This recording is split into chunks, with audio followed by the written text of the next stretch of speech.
بسم الله. نبدأ يوم جديد معاكم. اللهم صل وسلم وبارك على سيدنا محمد. أصبحنا وأصبح الملك لله والحمد لله ولا إله إلا الله والله أكبر.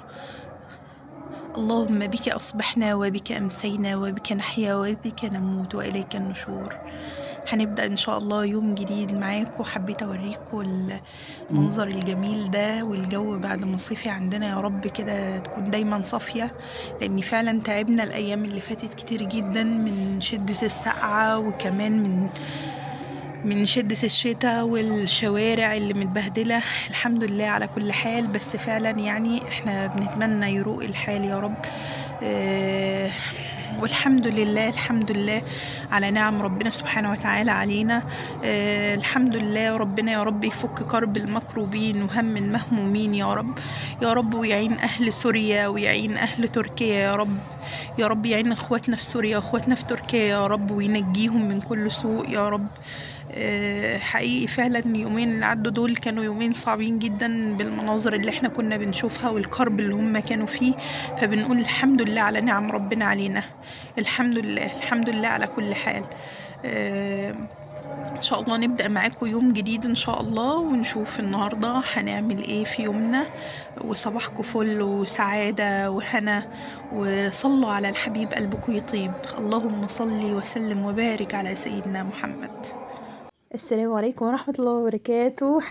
نبدأ يومنا مع بعض، وأنا هنا بوريكم بقى الغدا بتاعنا. بصوا ما شاء الله لا قوة إلا بالله. كان يعني إيه غدا كده؟ سمك ورز صيادية وسلطة وشوية بتنجان على فلفل كده مقليين. كان يوم جميل وحلو في وسط لمة العيلة، وصحة وهنا على قلوبكم يا رب. إن شاء الله يومنا إن شاء الله خفيف. هيبدأ بفطارنا النهاردة، وأنا رحت عند ماما بعد ما صورت معاكم المقدمة.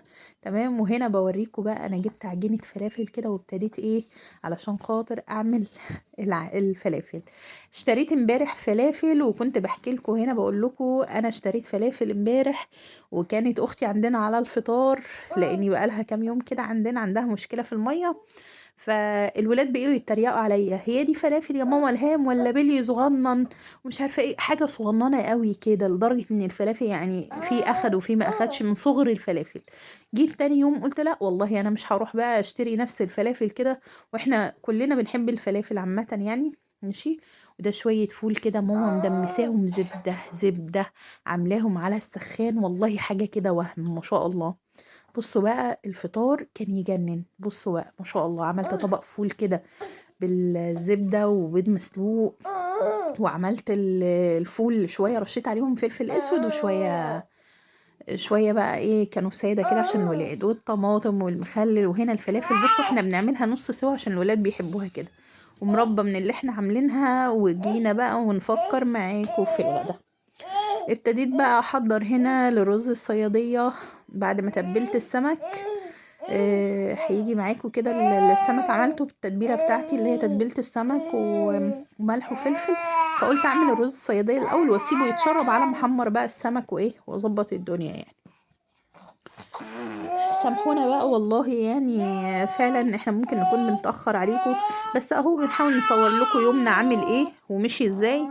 هنا انا حمرت البصل الرز الصياديه، وكنت بقى ايه لسه مستنياها تغمق شويه كمان عشان يطلع لونه حلو كده. تمام. غسله الرز ومجهزاه اهو. انا بحب افلفل الرز في البصله، يعني مش هحط الميه وبعدين اسقطه في الميه، لا انا بحب اقلبه بقى ياخد ايه يتشرب كده في البصله وفي الزيت بتاعها. تمام. شويه كده افلفله وبعدين احط عليه الميه المغليه. تمام. انا هنا نزلت الرز.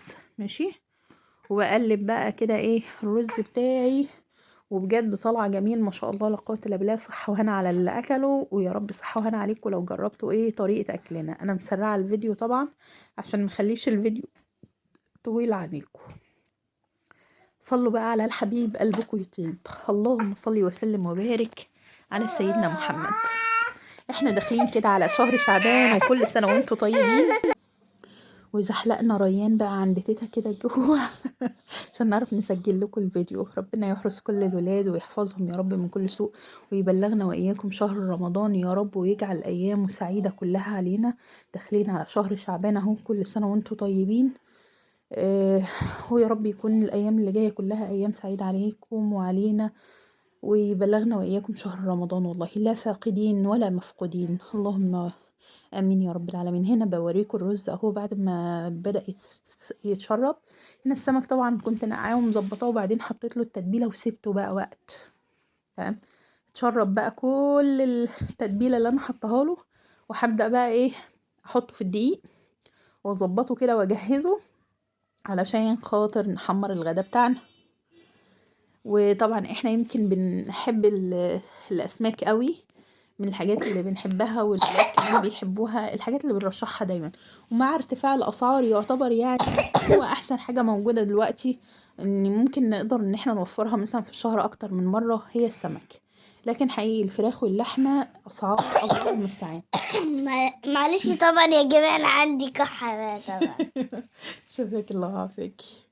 هنا بقى انا حطيت الزيت على النار وهبدأ اوريكم انا هعمل ايه. بصوا عملت الطريقة دي جميلة قوي من يوم ما بعملها بصراحة، ما بتحرقش الزيت وبتخلي السمك لحد اخر وقت، تمام، لغاية ما اخلص السمك وهو الزيت نظيف، تمام، والسمك كله يطلع لون واحد، مفيش حاجة غامقة وحاجة فاتحة بسبب الدقيق اللي بيتحرق من تحت. انا بحط المية كده جنب مني والسمك اسقطه في المية وبعدين انزله في الزيت. بجد الطريقة دي والله العظيم تحفة، بتحافظي على الزيت ان هو نضيف، يعني في نهاية القلية للسمك بتلاقي حاجة خفيفة جدا وبتصفي الزيت وبتخليه للقلية الجاية كمان. يعني احنا بنخلي زيت القلي السمك ممكن نقلي بيه مرتين ولا حاجة، تمام، عادي مفيش اي مشكلة طالما الزيت نضيف معانا. انا كانت معاناتي مع تحمير السمك او السردين في ان الزيت يا دوب نبدأ نحمر اول كام واحدة، ومن كتر الدقيق اللي بينزل في الزيت ويفضل يتحرق معانا تلاقي ايه اللي في الاول طالع لونه حلو واللي في الاخر طالع لونه غامق، تمام. لا دلوقتي بالطريقة دي ما بقيش كده، ما شاء الله. يعني بصوا عملتها من الاول للاخر كان حلو جدا ما شاء الله. اشتركوا في القناة وفعلوا الجرس. اشتركوا في القناة وفعلوا الجرس. شطورة. ما تزعلوش توفة بقى واشتركوا في القناة وفعلوا الجرس.